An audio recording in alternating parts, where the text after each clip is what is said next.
इस युग का निर्माण आप तभी कर पाएंगे जब सच्चरित्र में आपका जीवन होगा। पहला काम कहा, ठीक कर लो व्यसन और फैशन। ये दो हमारी वो कमजोरियां हैं जिसके चलते अब आजकल देखो हर बच्चों के पास महंगे मोबाइल। पहले तो हमारी क्या है, अमीरात की शान होती थी, भाई बोर लगा हुआ है सिर पे, मोती का बोर और गले में हार, और ये सब अमीरात की पहचान होती थी। अब हर महिला की अमीरात की पहचान क्या है? एक महंगा मोबाइल, उसमें पीछे गोल्डन टच और उसके पीछे डायमंड की तरह चमकता और चकाचक बस मोबाइल होना चाहिए। हर लड़के लड़की के हाथ में मोबाइल है, अच्छी बात है। खास बात मैं आपको ये बता रहा हूं, अपने आप को परफेक्ट करने के लिए मोबाइल आपके पास है वो अच्छी बात है। आपकी बच्ची ने कहा पापा मुझे ये 58,000 वाला सैमसंग का S8 मोबाइल चाहिए, आपने झट से दिलाया। आज आप घर पे जाना और जाकर कहना बेटा 2 मिनट तेरा मोबाइल दे दो। आज प्रयोग करना सब लोग अपने अपने बेटे और बेटियों के साथ, सभी लोग आज एक प्रयोग जरूर करना। घर पे जाती कहना बेटा जिस मोबाइल को आपने 2 मिनट में 58,000 रुपए खर्च करके आपने अपनी बेटी को और 22 साल की बेटी को दिलाया था, ये परवाह किए बगैर कि 58,000 बहुत होती है, कोई पैसे नल में नहीं आते हैं निकल के, पर फिर भी आपने बच्चों के मुंह में आकर जिस बेटे को 58,000 का मोबाइल दिलाया था, आज घर पे जाके बोले इतना सा उसे कहना। सबको चैलेंज कर रहा हूं, 98% के साथ यही होगा। और जैसे आप कहेंगे बेटा 2 मिनट थारा मोबाइल देता हूं, वो कैसे हाँ पापा दूं, फिर अपना मुंह घुमाएगा, दे हाँ पापा 2 मिनट में दे रहा हूं, पापा 2 मिनट दे रहा हूं। जैसे लगता है पाकिस्तान की सारी गुप्तचर एजेंसी की सूचना उसी के मोबाइल में भरी है। Gallery lock, mobile lock, WhatsApp lock, Facebook lock. किसी भी लड़के लड़की के मोबाइल में उतर कर देख लो, इतने ताले बंद किए जितने ताले आपने अपने ज्वेलरी की दुकान में भी नहीं लगा रखे। लोगों ने अपने मोबाइल में इतने ताले लगा रखे हैं, और जब आप मांगेंगे आज ही घर जाके मांग लेना बेटा थोड़ा मोबाइल देता हूं, हाँ दूं पापा दूं, सीधा जेब में से निकाल कर नहीं दे पाएगा। 98% के साथ ये चीज होगी। मैं ये कहना चाहता हूं आखिर इस मोबाइल में क्या है? हर युवक अपने आप के लिए सोचे मेरी मोबाइल में क्या है? क्या ऐसा कुछ तो नहीं है जो मैं अपने बाप दादों के सामने दिखाने में शर्म महसूस करूं? अगर ऐसा है तो आज ही अपने आप को नैतिकता की गवाही देते हुए पहला काम कीजिएगा, अपने मोबाइल के सारे लॉक खोल दीजिएगा। हाँ जी, जब जो व्यक्ति मेरे मोबाइल को देखना चाहे, मेरे मोबाइल में ऐसा कुछ नहीं है जिसे मेरे दादाजी न देख पाए। मैं अपने मोबाइल में वही चीज रखता हूं जिसे मेरी पत्नी देख सके, दादी देख सके, माँ देख सके, दादा देख सके, मेरा बच्चा देख सके। बस मैं वही चीज रखना पसंद करता हूं। नैतिकता की पहली बात आपको यही सिखा रही। मैंने कहा पहला दायित्व आदमी का अपने आप के प्रति है। किसके प्रति है? अपने आप के प्रति है। आदमी अपने आप को सच्चरित्र और निर्मल बनाने।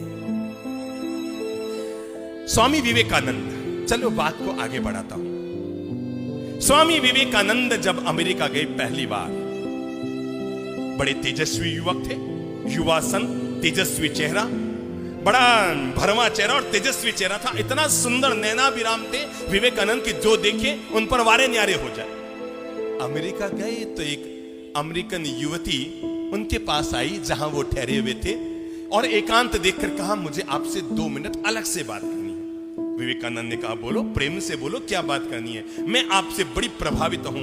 आपका ये उज्जवल चेहरा, आपका ये तेजस्वी चेहरा और आपकी बोलने की शैली, अरे मेरा तो मन ही आप पर लट्टू हो गया। मैं बड़ी प्रभावित हो गई हूं। मैं अपने भाव को दबा न पाई और कहने लगी मैं बस आपसे आप जैसी एक संतान चाहती हूं। समझ गए उस युवती के भाव क्या थे?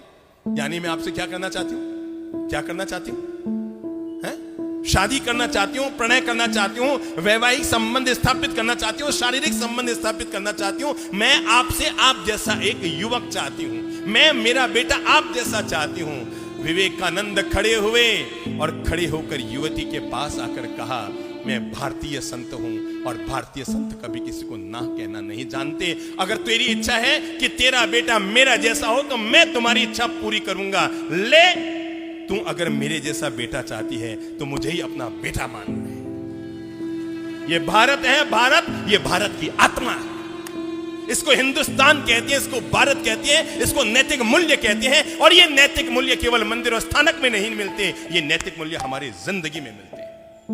केवल मंदिर और स्थानक के भरोसे युवा पीढ़ी को नैतिक मूल्यों से पल्लवित नहीं किया जा सकता। इसके लिए आदमी को अपने भीतर की चेतना को जगाना पड़ेगा। इसलिए मैंने पहला अनुरोध किया, युवा पीढ़ी का सबसे बड़ा दायित्व माँ बाप के प्रति, बाद में धर्म के प्रति, बाद में मानवता के प्रति, बाद में उसका सबसे पहला और बड़ा अगर दायित्व है तो अपने आप के प्रति है, खुद के लिए है, स्वयं के लिए है, अपने आप से जुड़ने के लिए। और जो मैं दूसरा अनुरोध करना चाहूंगा युवा पीढ़ी के लिए, पहला मैंने क्या कहा, खुद के प्रति दायित्व, अपने जीवन को निर्मल और पवित्र कीजिए। देखिए मैं घटना बता रहा हूं, हम लोग अजमेर में थे, वहां सबसे बड़ा समाज अगर कोई है तो अजमेर में सिंधी समाज है। सबसे बड़ी तादाद में, मुसलमान से भी ज्यादा जिस समाज की जनसंख्या है वो सिंधी समाज की। शहर में हवा चली, प्रवचन की लहर चली।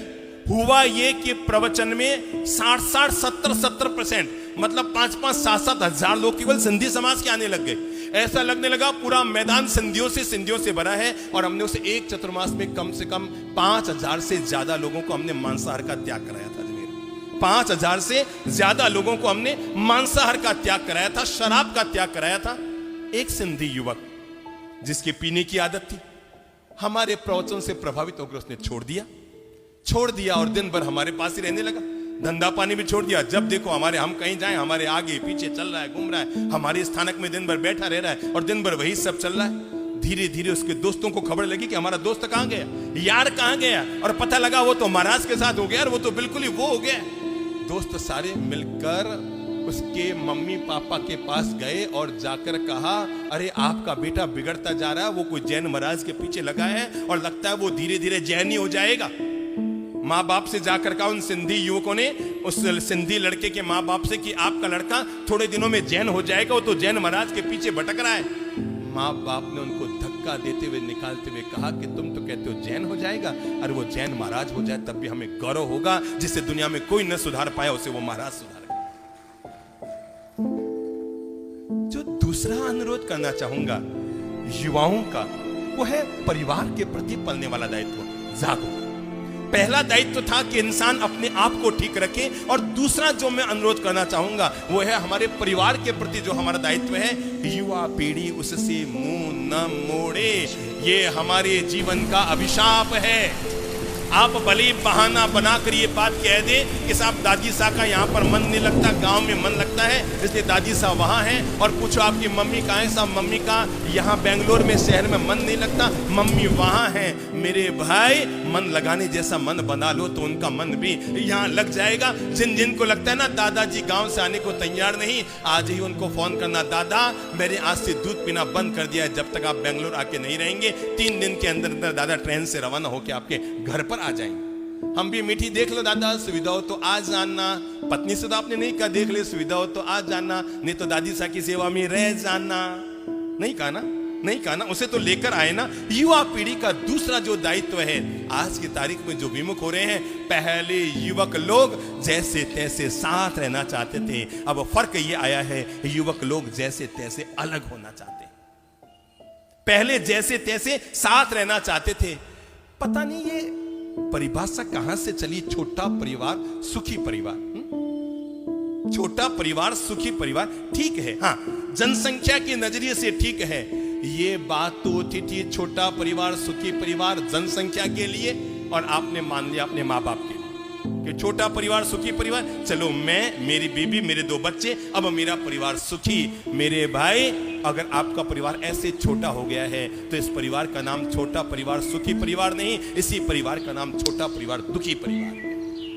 अगर माँ बाप से आप जुदा हो गए हैं, दादा दादी का लाड़ प्यार आपके बच्चों को नहीं मिल रहा है, उनके वे संस्कार आपके बच्चों को नहीं मिल रहे हैं, और वो अकेले अपने गांव में पड़े हैं, एक बार अपनी सबकी आत्मा की आवाज पर, जो लोग आज नहीं सुन पा रहे हैं, जब इसकी वीडियो सीडी जारी होगी और चैनलों में जब ये प्रवचन आएगा तो मैं देश के हर युवा पीढ़ी से कहूंगा, एक बार अपनी आत्मा पे हाथ रख के सोचे। वो अपनी बीवी को साथ ले आया, बच्चों को साथ ले आया, जॉब के नाम पर आ गया, धंधे के नाम पर आ गया, पर उसने अपने दादा दादी मम्मी पापा को भगवान के भरोसे गांव में छोड़ दिया। ये इसने पुण्य का काम किया कि पाप का काम किया? अपने आप से आदमी पूछ ले, हर आदमी अपने आप से पूछ ले, ये काम उसने पुण्य का किया था कि पाप का किया था, कि दादा दादी को अकेले भगवान के भरोसे छोड़कर आ गया। मेरे भाई, युवा पीढ़ी के लिए जितना जरूरी है कि वो मंदिर में जाके पूजा करे, जितना जरूरी है कि वो संतों के जाके सेवा करे, जितना जरूरी है कि वो प्रवचन सुने और सामायिक करे, उससे भी 2 कदम कहीं ज्यादा जरूरी है वो अपने पारिवारिक दायित्वों को जरूर निभाए। जो उसके बड़े बुजुर्गों के प्रति, अरे कहीं पर खड़े होकर